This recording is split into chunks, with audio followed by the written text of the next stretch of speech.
ముఖ్యమంత్రి ఆరోపణలు చేస్తున్నాడు. కేటీఆర్‌ను తప్పకుండా జైల్లో పెడతామంటున్నాడు. ఈ వ్యాఖ్యలను ఎట్లా చూడొచ్చు? ఫస్ట్ ఆఫ్ ఆల్ ముఖ్యమంత్రి అనేది కూడా మాకు పేరు తెలియదు. నన్ను కూడా జైలు వేస్తాడేమో నాకు తెలియదు, కానీ పేరు ప్రతి ఒక్కళ్ళు కూడా ఎవరైనా ఇన్వైట్ చేసిన వాళ్ళకి పేరే వస్తలేదు. First of all CM Revanth Reddy అన్న అని.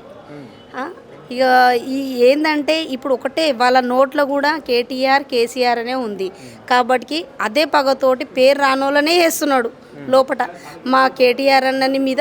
ఇప్పుడు ఏంటంటే మా తెలంగాణ ప్రభుత్వం వచ్చినాక ఏదైతే ఇదేం కొత్త కాదు, మా కేటీఆర్ అన్నకు తెలంగాణను సాధించుకొని తీసుకొని వచ్చిన కుటుంబం నుంచి వచ్చిన సైనికుడు కాబట్టి ఏం కొత్త కాదు.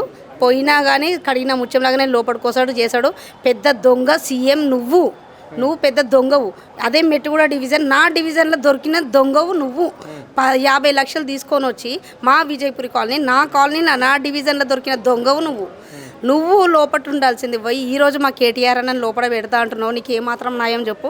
నువ్వు పెద్ద దొంగవు. నువ్వు బెయిల్ మీద వచ్చినావు. ఈరోజు కవితమ్మ బెయిల్ మీద వచ్చింది, కేటీఆర్ కూడా బెయిల్ మీద వస్తారు అని అంటున్నావు. బెయిల్ మీద వస్తారు, కడిగిన ముత్యంలాగా వస్తారు. నీలాగా దొంగ లెక్క కాదు, దొంగగా లైవ్గా దొరికిన దొంగవు నువ్వు. కాబట్టి మేము బెయిల్ మీద వచ్చినా ఇప్పుడు మీ సోనియమ్మ బెయిల్ మీద రాలేదా? నువ్వు బెయిల్ మీద రాలేవా? నువ్వు తాడి మీద నడుచుకుంటూ వచ్చినావా? కాబట్టి ఒక్కటి చెప్పేది, మా కేటీఆర్ అన్న కడిగిన ముత్యంలాగానే బయటకు వస్తాడు. మా కేటీఆర్ అన్నకు మొత్తం బలగం ఉంది, బీఆర్ఎస్ బలగం. నువ్వు ఎంతెంత చేసుకుంటూ పోతున్నావో మాకు ఇంకా బలగం పెరుగుతుంది కానీ తగ్గుతలేదు. మా కేటీఆర్ అన్న డైరెక్ట్ చెప్పిండు అసెంబ్లీలో, నేను ఏం చేయలే, డైరెక్ట్ మీడియా ముంగడ కూర్చుందాం ఇద్దరం రానప్పుడు రావాలా రేవంత్ రెడ్డి అన్న. రాలేకపోతే దొంగచాటుకున్నావు నువ్వు. గంటన్నర కూర్చున్నాడు మీడియా ముంగట, నువ్వెందుకు రాలేవు? మరి తప్పుదారిలో తొక్కిస్తున్న ప్రభుత్వం పోలీసులు కూడా గవర్నమెంట్కే లొంగిరు కానీ ప్రజలకు సేవ చేయడానికి రాలేరు పోలీసులు కూడా. ఎందుకంటే ఈరోజు ప్రతి ఒక్క చిన్న సోషల్ మీడియాలో ఏదైనా పెట్టినా కానీ అరెస్టు, ఎవరైనా మాట్లాడినా కానీ అరెస్టు.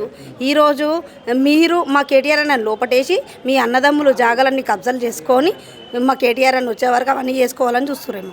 అంతవరకు మేము ఊకోము, చెయ్యము.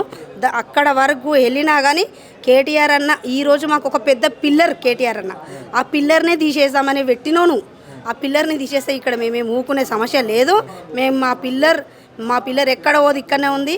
కాబట్టి మాకు నువ్వు ఇది కొట్లాడి మేము సాధించుకొని తీసుకొచ్చినాం. నువ్వు ఒక రాజకీయం రాదు, ఏం రాదు. నువ్వు ఒక సీఎం అయినావు కానీ ఒక బీఆర్ఎస్ కుటుంబంని కక్ష పెట్టుకోనికి అయినావు కానీ ఇంకా దేనికి కాలే. ఆ 6 హామీలు అడిగితే నువ్వు మమ్మల్ని కక్ష పెట్టుకోవడం ఎందుకు? నీకు ఏమన్నా దయ ఉంటే ప్రజల మీద ఫస్ట్ ఆఫ్ ఆల్ 6 గ్యారెంటీలు నీతో చేత కాదు. చిన్నగా చెప్తున్నా నీకు, ఇక ఇంతకంటే చిన్నది ఎవ్వరు చెప్పరు. ఫస్ట్ ఆఫ్ ఆల్ గల్లీలలో స్ట్రీట్ లైట్లు అడిగితే కూడా స్ట్రీట్ లైట్స్ వేపియని కూడా లేదంట నీ దగ్గర పైసా. చిచి, అంత దౌర్భాగ్యమైన బతుకు. నీకు చేత కాకపోతే రిజన్ ఇచ్చాయి. ఈరోజు పైసా లేదు, అంత అప్పుల పాలు చేసిండని అంటున్నావు కదా. నీకు చేత కాకపోతే అప్పుల పాలు చేసినప్పుడు వదిలేసేయి, మేము సాధించి మేము చూపిస్తాము. అంతేగాని నీ అన్నదమ్ములకు నీ వాళ్ళకు ఆశలు చేసుకోనికి చేతనవుతుంది కానీ ప్రభుత్వానికి పెట్టడానికి ఏమైనా కేసీఆర్ అప్పులు చేసిపోయిండు అనే ఉన్నది నీకు. ఇంకొకటి మా కేటీఆర్ అన్న ఎవరికి ఏం ప్రాబ్లం వచ్చినా ఈరోజు హైడ్రా తీసుకొచ్చిన వాళ్ళకే కానీ మన స్కూళ్ళలో కానీ ఎక్కడ గురుకుల్లో కానీ ఎక్కడ వచ్చినా కానీ మా కేటీఆర్ అన్న పోతున్నాడని సింపుల్గా మమ్మల్ని హోమ్ అరెస్ట్ చేస్తారు. మీకు ఇంత సిగ్గు చేయటం అనిపిస్తలేదో ఏమో తెలియదు కానీ మమ్మల్ని అరెస్ట్ చేస్తే నీకేమొస్తుందో? నువ్వు ఎందుకు సీఎం అయినావు? మమ్మల్ని అరెస్ట్ చేయడానికే సీఎం అయినట్టున్నావు. మా కార్యకర్తల్ని మమ్మల్ని